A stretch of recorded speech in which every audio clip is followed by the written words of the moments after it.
2014 সালের বিশ্বকাপ ফাইনাল ছিল লিওনেল মেসির ক্যারিয়ারের সবচেয়ে বড় এবং নির্মম ট্র্যাজেডি, যা আজও ফুটবল ইতিহাসের অন্যতম আবেগঘন অধ্যায়। মারাকানা স্টেডিয়ামের সেই অভিশপ্ত রাতে হাত ছোঁয়া দূরত্বে থেকেও বিশ্বকাপ ট্রফিটি ছোঁয়া হয়নি তার। পুরো টুর্নামেন্টে জাদুকরী পারফর্ম করে আর্জেন্টিনাকে একাই ফাইনালে তুলেছিলেন LM10। গ্রুপ পর্বের দুর্দান্ত গোল থেকে শুরু করে নকআউটের প্রতিটি ম্যাচেই ছিল তার একক আধিপত্য।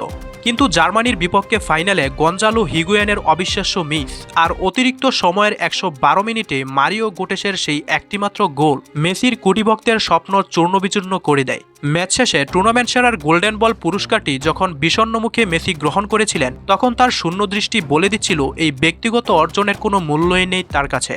পরবর্তীতে 2022 সালে কাতার বিশ্বকাপের সোনালি ট্রফি উঁচিয়ে ধরে মেসি তার অধরা স্বপ্ন পূরণ করলেও স্পোর্টস ইতিহাসের পাতায় 2014 সালের সেই মারাকানার রাতটি আজও মেসির জীবনের সবচেয়ে বড় স্পোর্টস মেলোড্রামা হিসেবে চিরস্মরণীয় হয়ে আছে।